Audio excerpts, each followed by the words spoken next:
What is up, YouTube? Today we're going to be installing some license plate lights on my 1998 Ford Ranger. This one's corroded. Already took it out and the connectors inside are all corroded, and this one is cut.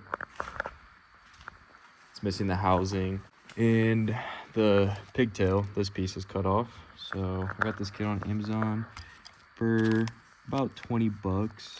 Came with two LEDs, these new pigtails, new housings, and then I bought this separately for about $8. Just some heat shrink.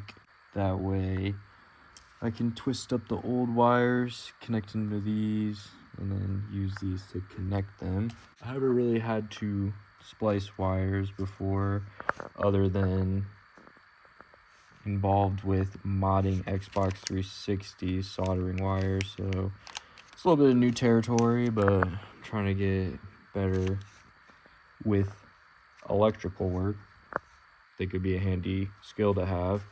Some things I know I'm gonna be needing is this multimeter to figure out what wires is the positive and which one's the negative on here, because both wires on there are black, and I believe that is an indication of negative, because this one's probably the negative, this black one. The purple one's probably the positive. So we'll have to use the multimeter and turn the lights on to see which ones are the positive. And then got this tool and use it. We'll use that to cut these little rubber pieces off to expose the copper in the wire, so we can connect the new pigtails to the old wiring.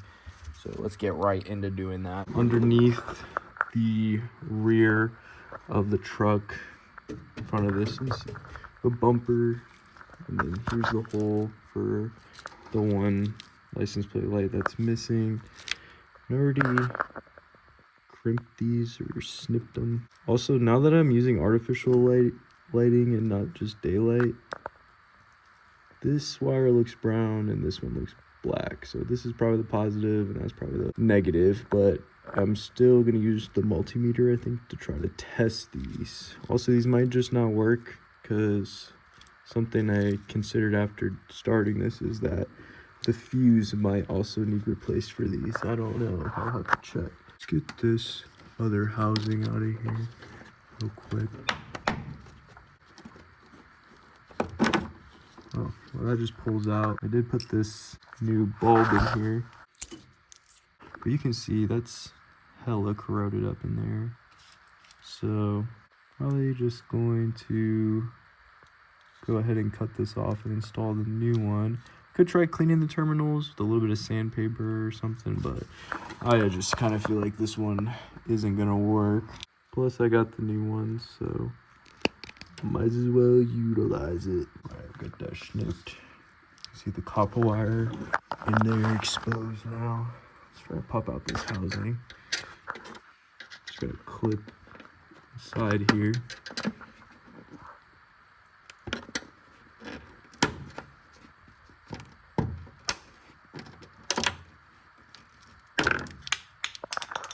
Ooh. Yeah, this needs replacing anyway. This one's kind of clouded. We won't have the Ford logo anymore.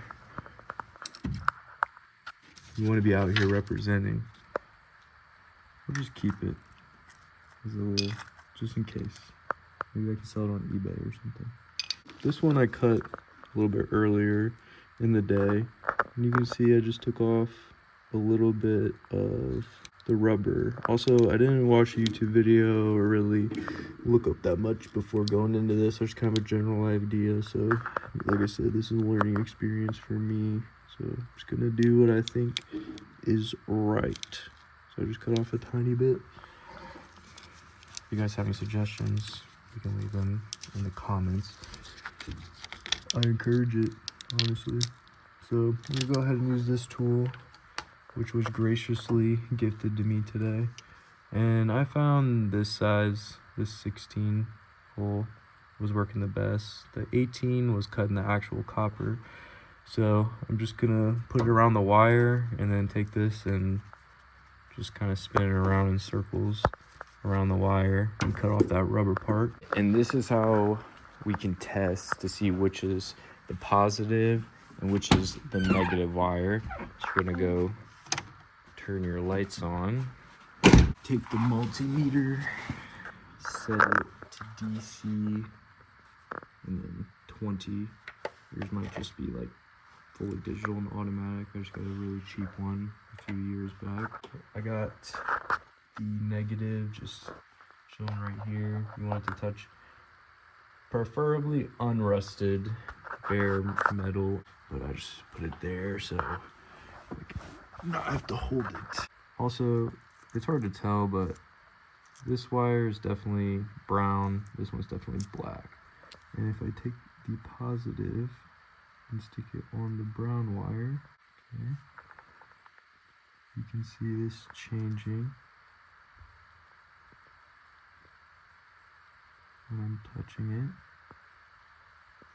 I'm trying to get a good signal. I was saying 8. I think you want it to be about 12. Alright, we have the brown wire. We are testing it.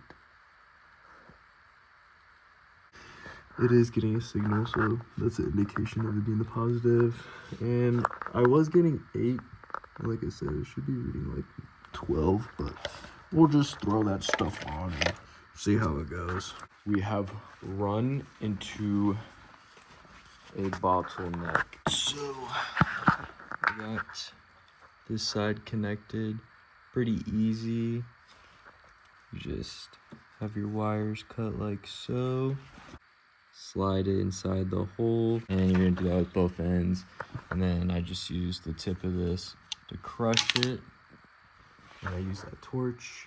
Probably use a heat gun. I just crush it all the way down, make sure it's definitely connected. And then I use the heat to shrink wrap it. But I plugged in the light, the halogen and LED, and both of them aren't working.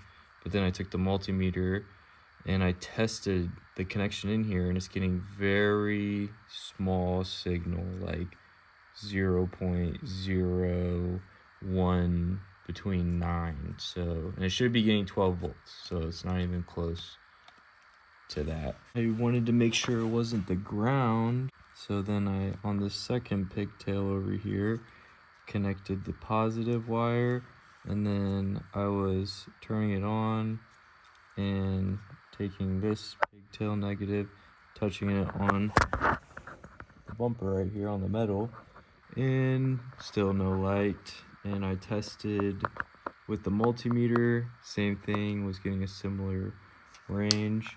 I just basically was looking on the wire for any negatives. I'm not really seeing any. I might look up a diagram if this doesn't pan out. But then I found this connection right here, and there's another plug up here. I just re-clipped it in, I think for like a trailer light or something. But these wires connect up here into this, and this plugs into this. As you can see, these are super corroded, and this was difficult, very difficult to unplug too. Let me see y'all up in there. Those connections are all corroded.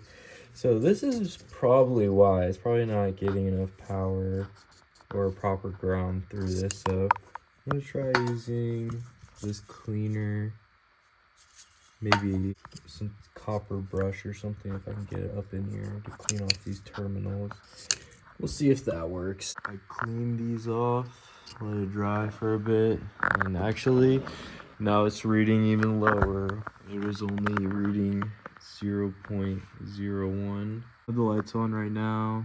Retested this one, not working. Retested this one with the negative touching the metal. Same thing. And I used this and actually touched these terminals themselves. This one was having a little bit of a signal, but I don't know.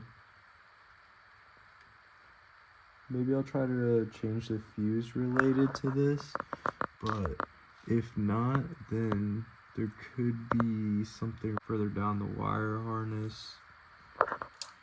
or something with these wires I'm not sure about, but I'm thinking I'll probably just leave this one disconnected so I can test the ground stuff easy for now. I'll probably just throw this stuff up in there for now and try to replace the fuse, see if that will do anything. The fuse box is located on the driver's side right here, and I believe 33 is the fuse we are looking for, but this one looks pretty good, so it's probably not the issue. Okay, we're back. As you can see, finally got these new lights to work. Just gonna plug them in, or seat them into the housing, I should say. Get that wire up into there. Got everything taped off so nothing's exposed. Finished connecting this one to the negative wire.